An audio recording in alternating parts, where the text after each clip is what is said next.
Alright, so I put out a community post today asking for what video guys you would like next. I haven't had much time to create content since the final shape dropped. There's a lot to do. A lot of IRL stuff going on right now as well. So I'm doing a little bit of a different style of video here where basically I'm just doing live commentary. I just hit record and I'm going to give you a little bit of a rundown on the build, and I'm just going to jump straight into not onslaught, overthrow in the blooming, so that I can do it solo, just so that you can see, potentially how fast you can run an overthrow with this build while farming chests to get your chance at your class exotic items. Right, I've got at least, I think, a dozen already on my Titan. Generally speaking, you get one every couple overthrows, so I'd say every 30 minutes tops.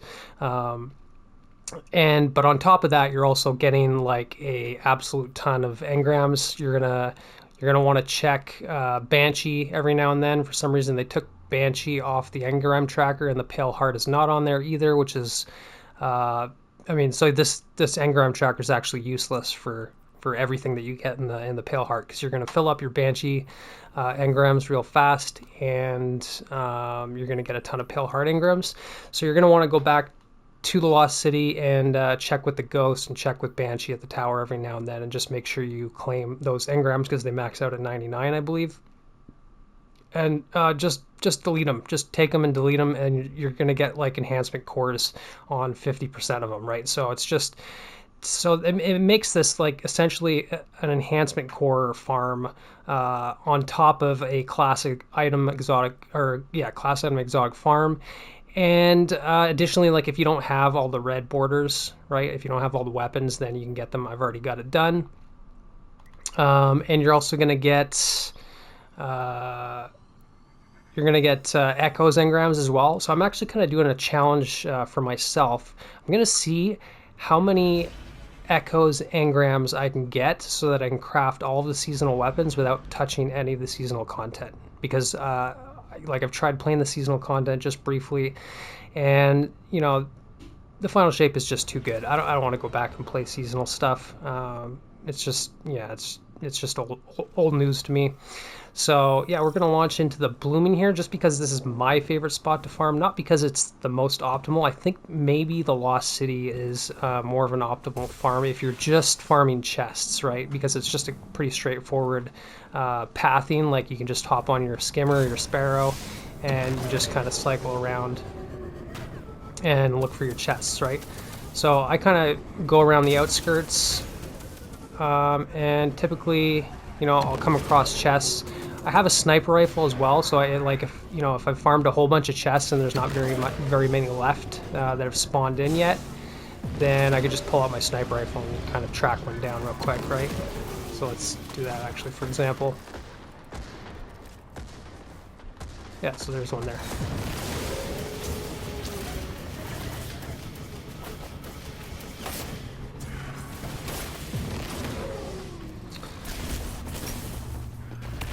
Okay, so, and I'm using, this is basically an Arc Titan build, but on Prismatic with Stasis. So I'm combining Arc and Stasis Shatter for my main damage.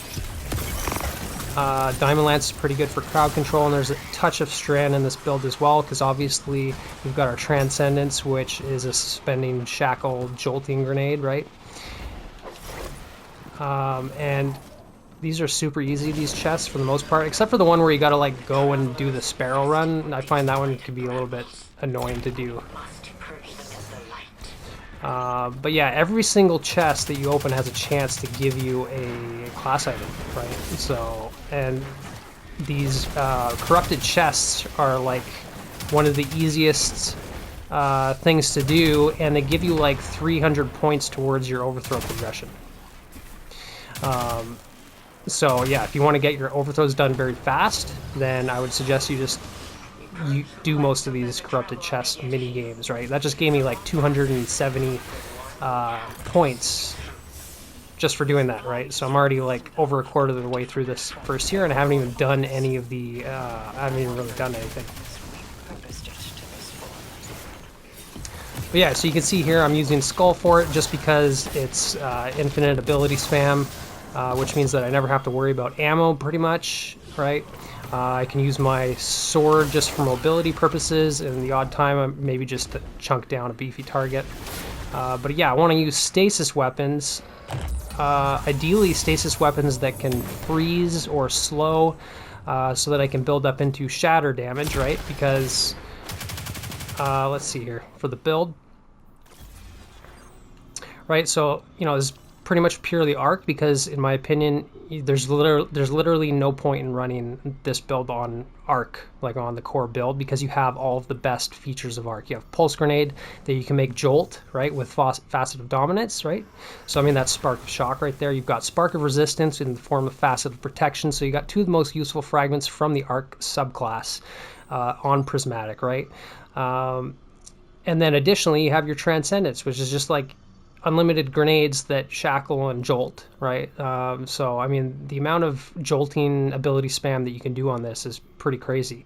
Facet of courage, so that I can apply the darkness debuff, right? So all I have to do on chunkier targets is I want to apply a darkness debuff so I could do more damage to them with my light abilities, right? Is it light abilities or is it light damage abilities, right? So normally, like, I run into a big target, I can sever them with precision hits. One precision hit from an aggressive frame sniper rifle, right? So my sniper is going to has chill clip, so it's going to slow on the first shot, freeze on the second shot, but also on the first shot it's going to sever if I land a precision hit, right? And that means that no matter what, even if I don't land that precision hit, the sniper rifle is always going to apply a darkness debuff. But even if I don't want to use my sniper, I can just use risk runner, land a few precision hits. The boss get the whatever it is that I'm shooting is going to be severed, and then I can throw my light abilities at it to do an additional 10% more damage, right? So I mean, facet of courage is kind of an essential for most prismatic builds. And then, like I said, severing with facet of solitude, it's just super easy, useful. Plus, it's 40% damage resistance, right? So I mean, that's like, you sever a target that is a very threatening target. Now all of a sudden that threatening target is 40% less threatening, right? Because they're not able to damage you as much. Facet of ruin here, because like I said, we're doing as much shatter as we can with Diamond Lance. The synergy between Knockout and Diamond Lance and Thunderclap and Skullfort is just very good, right? You Thunderclap something, you're going to make a Lance, you're going to heal yourself. The Lance you can just pick up, you can immediately freeze anything around you for crowd control, or you can just shatter whatever, and Facet of Ruin is going to give you extra shatter damage, right? And I think it increases the size of the shatter as well.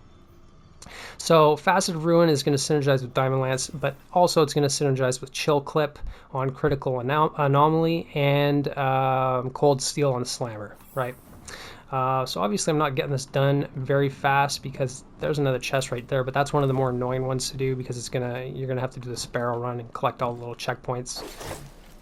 Sometimes there's a chest up in here, but anyways, I should get into some gameplay here so I can finish this overthrow as fast as possible, but obviously pick up any chests that you see along the way.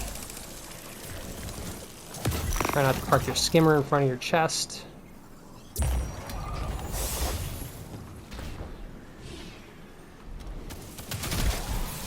Now Risk Runner here is very good, not only because it's going to synergize with my combat mods like Harmonic Siphon, it's takes up less energy to synergize your weapons with your build, or in the case of Prismatic, your super, right? So I'm using T-Crash for instant burst damage because I'm not using a heavy for my heavy damage, right?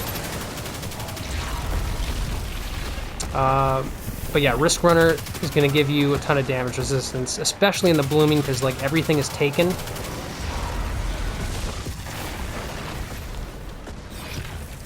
God, I'm supposed to be shooting this dude. Yeah, and Chill Clip on a sniper is just crazy. I think this is the first sniper with Chill Clip, right? So you can freeze the target, and then it's like an easy headshot, right? The target's frozen; they're not moving. Also, I'm running stasis targeting here just for kind of practice my quick scoping, just a little bit of a faster aim down sight time there. Yeah, so that gave me like another 500 points of progress. towards the first tier of overthrow. And the way you can find the mini games, or I don't even know what you would call them, encounters, sections where you get points for completing whatever it is, whatever the encounter is, towards overthrow. You just look for the blights, right? So there's a blight over there. See how many chests I'm just like casually coming across? Every single one could drop a class item. Oh, also, if you see big targets like this, take care of them, because they will often drop a chest.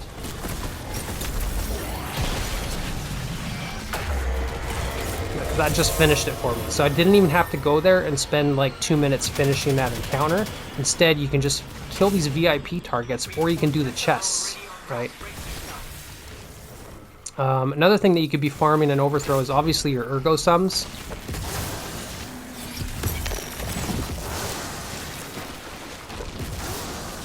You're going to get ergo sums every time you complete an overthrow, but also if you check your Pathfinder, right? The Pathfinder here is very intuitive for the most part. Sometimes you get some annoying objectives where you have like no choice but to go to the little in-between sections like the divide and the seclusion or whatever, and do very specific things, so they can kind of like hamper your gameplay, your farming loop, like where you have to stop doing overthrow to go do something in a weird section.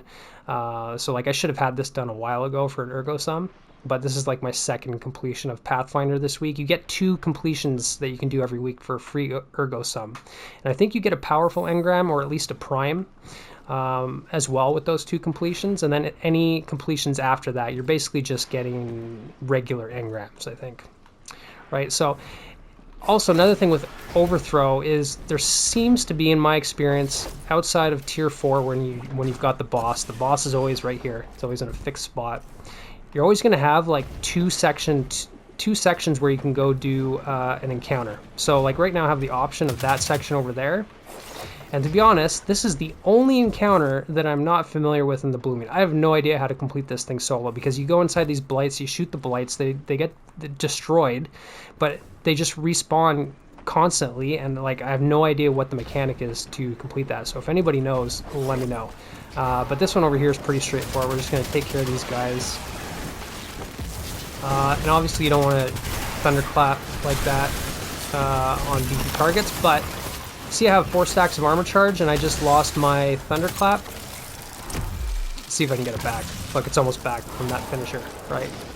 Because I'm running 1-2 finisher, right? So I can either throw my grenade with kickstart to get almost half my grenade back with my armor charge, or if I lose my thunderclap, I'm going to prioritize getting the finisher so that I can refund my thunderclap with a finisher, right? Because like the thunderclap that's the strength behind this build, right? This skull for it.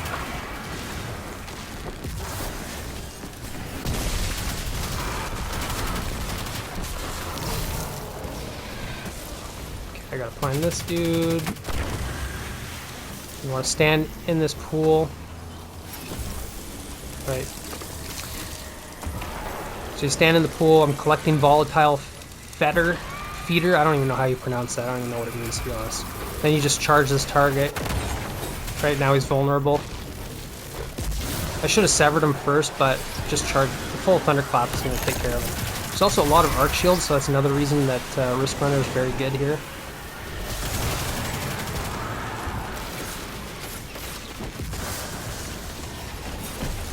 One thing that I'm looking forward to trying too is the Ergo Sum. There is a role with Arc Conductor, so basically Risk Runner for Ergo Sum.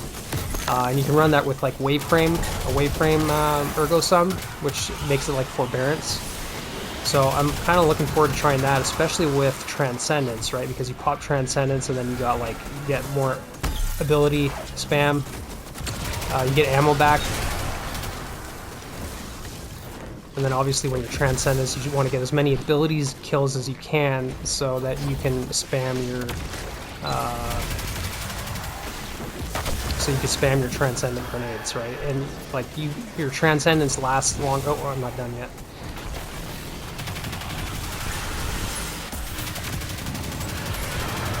Okay, Volatile Fervor. Nice thing about thruster dodge is I can get out of being slowed, frozen, darkness debuff,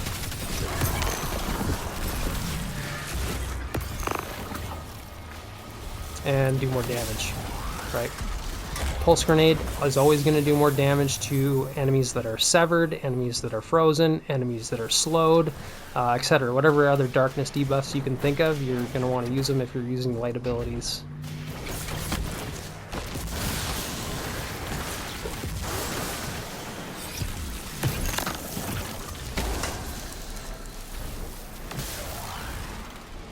Now, if I'm farming this in a team, like if you launch the daily match-made overthrow, then oftentimes I will be focused more on hunting down chests and then going from encounter to encounter in between, right? Because your teammates are kind of taking care of some of the encounters at the same time. This one is super annoying. I actually don't like this one. You get this invisible dude right here. So let's see. See, that's why he's so annoying. Like, you hit him once, and then he disappears, and you gotta wait for this little timed circle to respawn so that you can stand in it, so you can see where he's at, right? Meanwhile, you got these snipers. Like, if you don't have, like, arc resistance stuff, they can kill you pretty fast. Not that it's a big deal if you... See, and then he hides behind the rock, but I know where he's at, and he's not gonna move. Give me my thunderclap back. Somehow I lost it. So let me see if I can get a headshot on him and T-crash him. He's slowed. There we go. At least I can do a bunch of damage.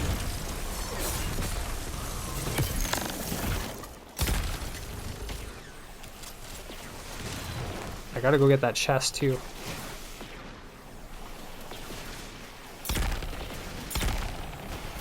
So annoying. I probably shouldn't even be wasting my time doing this encounter, but...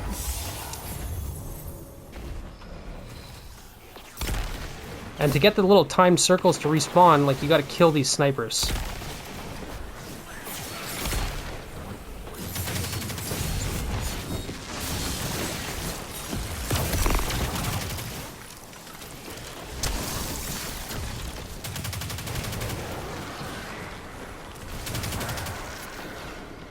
Another thing that I could be doing to optimize my speed and efficiency in the Pale Heart is by interacting with these hands with the plants in them.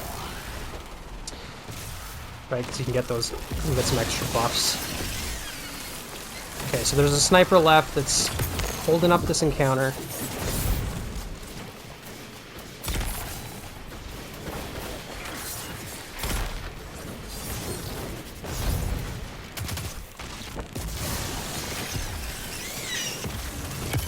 You can see I'm getting orbs too. Let's see if I can...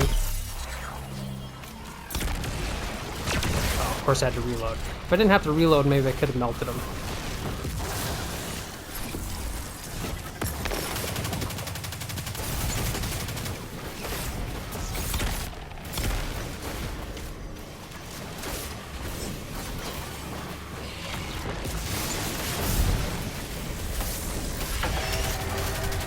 Well, apparently I killed enough enemies that I didn't even have to finish.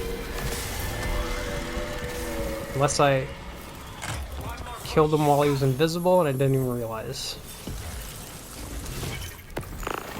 Sometimes there's a chest up there. Not in this case.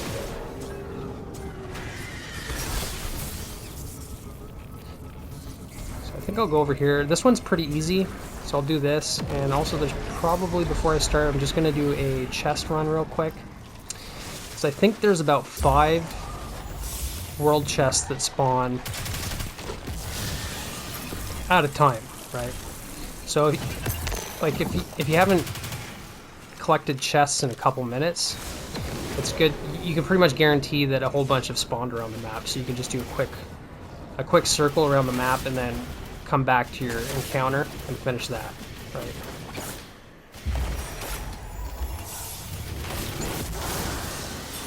It doesn't hurt to just thunderclap some enemies every now and then, so you can just get amplified. So what's harder, this encounter or the... I would say the other one's easier, so I'm gonna do the other one.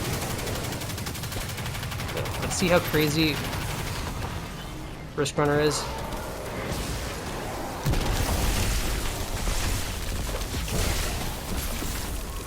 There's a chest up here.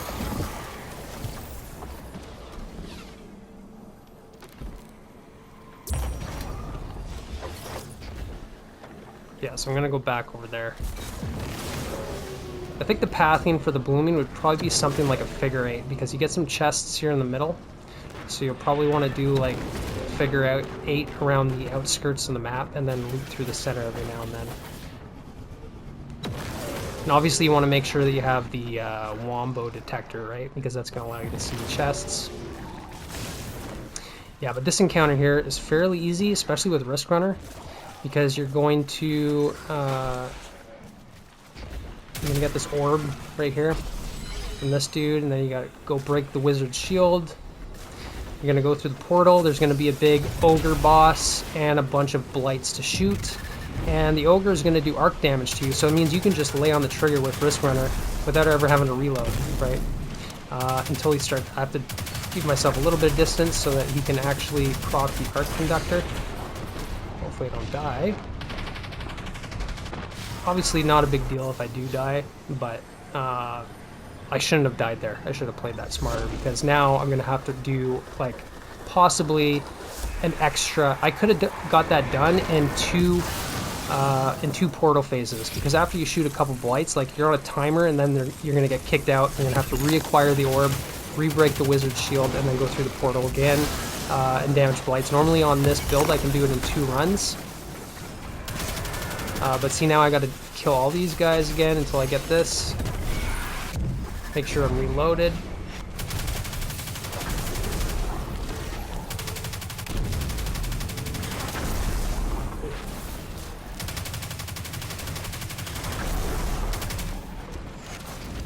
Yeah, he's probably, like, I got like 2 left. I don't know if I'll be able to get him in time. Like, there's 1 left. Oh, I might have got it. Well, we'll find out. Wasted my thunderclap.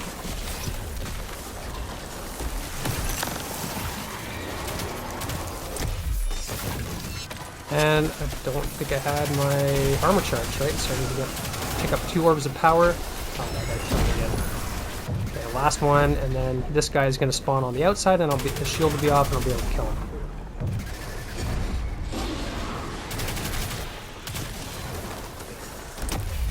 Oh, so I only had 2 stacks of armor charge. So I can create orbs from my melee, from Reaper, so it kills after I dodge.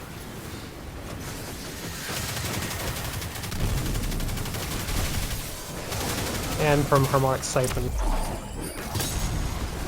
That was a little inefficient because my thunderclap is already on his back. Let's see, freeze him, crash him.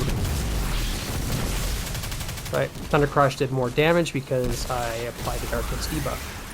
The chest is going to spawn right there. Okay, 1 more good encounter, and I'll probably be done with this tier of overthrow, and then it's on to the boss.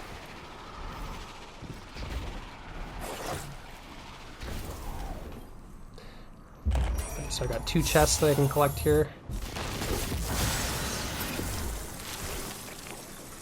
The nice thing about this build too is you pretty much get this kit right from the start. So if you haven't done your campaign yet or unlocked much of Prismatic, you can pretty much come up and make this build from the start. So what haven't I covered in the build? I don't think I've really severed any enemies. So let me see if I can find a chunky target and apply Sever and tank some damage. Here we go. Perfect. This guy was listening. So look, I'm going to Sever him with Risk Runner and then Pulse Grenade him. Maybe pop Transcendence. Okay, see he's glowing green?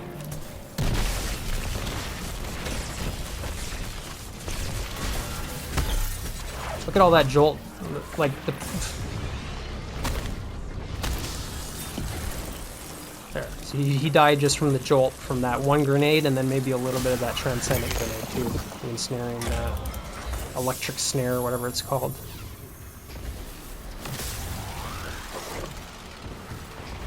So the question is, am I going to get a class item?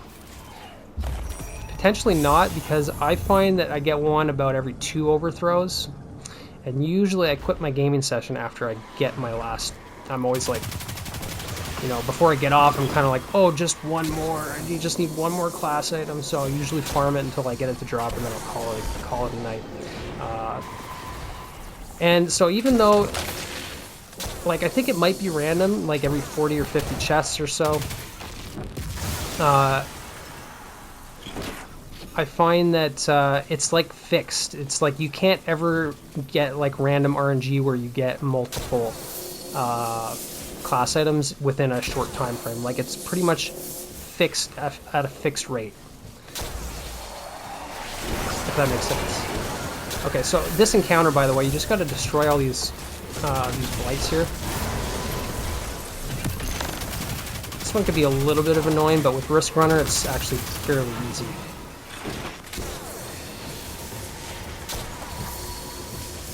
Yeah, so I don't think this completes. Like, you can kill all the ogres, but if there's still a blight up, then you're not going to complete it. Right, so there's one left there. Might as well finish this.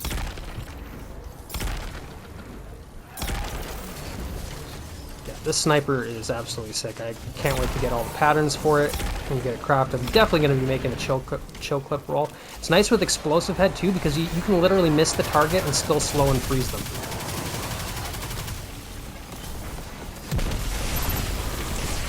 Right, so I took care of that one ogre. Now more blights have spawned.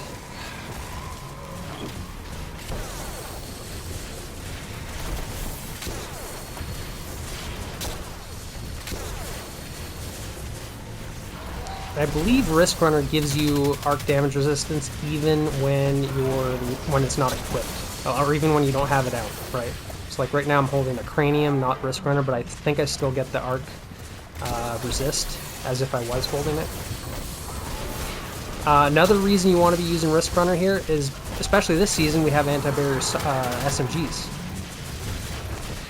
right? So pretty much anti-barrier weapons are like the most useful anti-barrier mod for non-champions, like, because there's lots of enemies with shields that can put up barriers, so it's always just really nice to be able to pierce any shield that's in front of you, right? So you get phalanxes, no problem. You've got an SMG, just shoot right through their shield.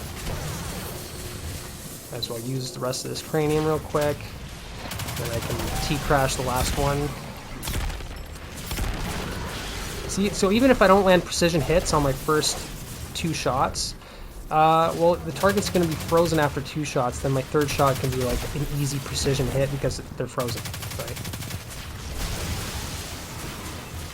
So now, I want my Diamond Lance.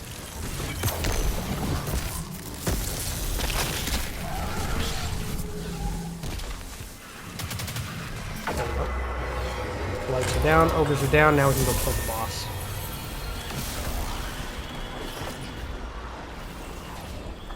This is it!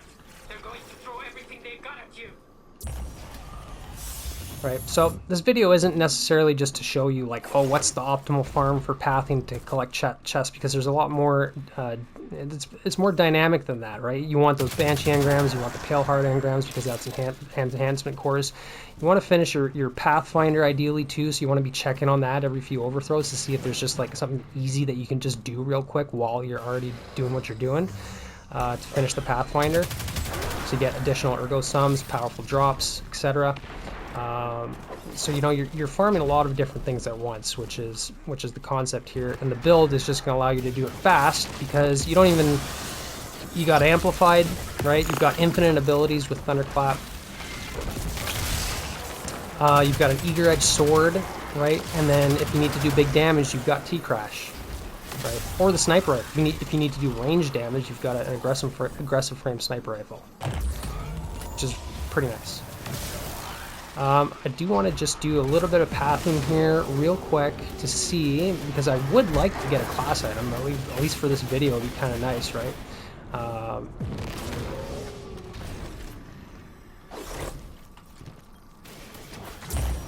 There we go.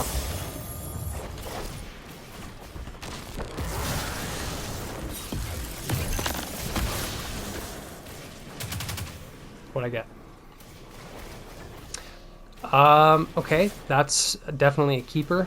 Inmost Light, Spirit of Contact. So this would actually be a good alternative class item to use instead of Skullfort, right? If you don't want to just Thunderclap, right? If you're interested in all the other parts of this build, like throwing grenades, which I am doing, right? I'm basically doing all of that. It's just I have infinite Thunderclap, which is just kind of a quality of life, easy exotic, right?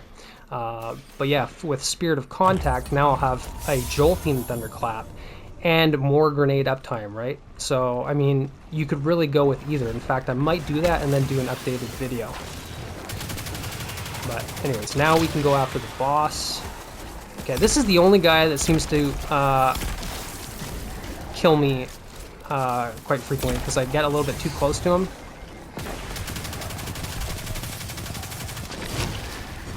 And also the cysts can kill you, so you gotta watch out for the cysts. See, like, there could have been a cyst right there on that wall.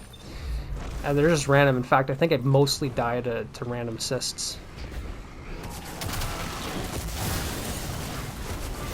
Yeah, anyways, a lot of enemies here for the tier 4, so this is usually when I'm popping Transcendence and kind of going a little bit crazy.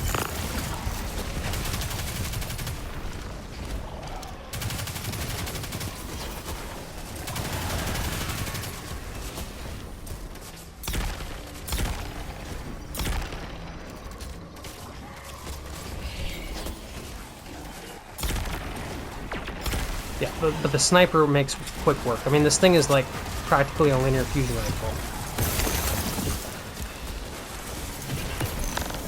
Then you got to get your Volatile Fervor again, or Fetter.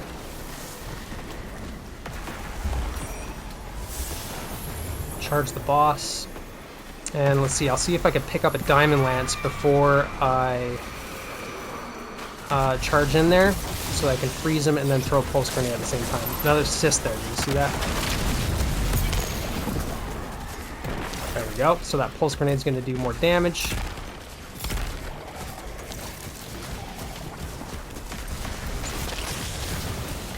Make sure you use your Thunderclap as often as you can because you're going to heal every time you Thunderclap something.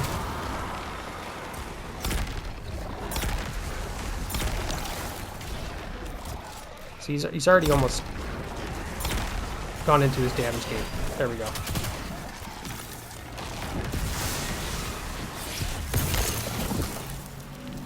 So Diamond Lances are on like a 10-second cooldown, which is about the same as my Orb of Power from Heavy Handed. So just make sure I Thunderclap like every 10 seconds or so. I mean, you could spam it as often as you want.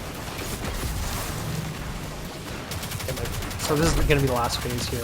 So I've got Prismatic, which I should be using while I'm collecting Volatile Fetter, because I'm kind of a sitting duck. So I think that's what I'm going to do. And then I'll pick up a Diamond Lance, freeze the boss again, get that last Transcendent Grenade there. I could freeze and Thunder Crash, except I froze a little. Let's Sever instead. Okay, severed.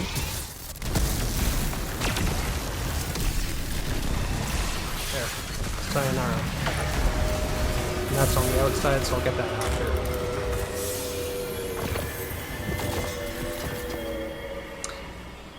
Yeah, that's actually quite rare that you don't get an Ergo Sum. I did not get an Ergo Sum there, but I did get a class item, so that's fine. But yeah, I'd say like it's like a 70% chance that you're going to get an Ergo Sum after every single overthrow completion.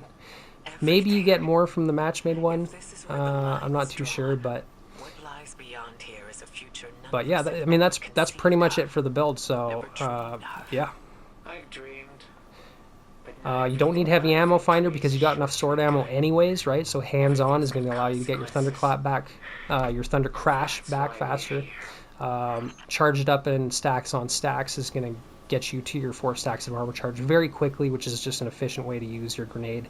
And then, you know, also use a finisher if you need to get your Thunderclap back. And then for perks on my weapons, like I said, Chill Clip, Explosive Payload, Risk Runner for this is like your woven mail, right? I mean, this is your survivability.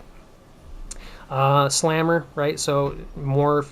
That's the one thing I didn't do. I should have sorted a boss because it is very effective at taking out bosses as well. It's just I try not to do it too much because I'd rather make sure that I have my eager edge available. Just because I prefer the mobility. But yeah, don't be shy. Like if you're out of sniper ammo or you're just sick of a big target giving you a tough time, you lost your abilities, what have you, just use your sword, right? 2 lights, 1 heavy, whatever. It's a vortex frame. It does do a good amount of chunk damage, even if it's not the best on like total damage. But yeah, that's pretty much it for the build and the video. So let me know if you like this style of video where it's just kind of live commentary and gameplay, and I'll try and do more of them. Right now I've been working on some fire and ice hunter builds, which I'm having a lot of fun with, farming the pale heart. Not that it's optimized 100% for pale heart, but it is extremely effective. It's more of a total damage type of build, but there's a ton of ability spam on Prismatic Hunter. It's absolutely crazy. But this is a very fun Titan build to run for this kind of content, and I am looking forward to making more Titan builds, obviously for end game like GMs and stuff like that, because that's a whole other ball game. Like I would not recommend you use this in a GM. This is for roaming around the Pale Heart, taking care of fairly easy targets, staying alive as much as you can. But really, the strength is like your weapons are very strong because the targets are weaker, and your ability spam is great. Your ability damage is also great. So, yeah, that's pretty much it. I'll see you in the next one.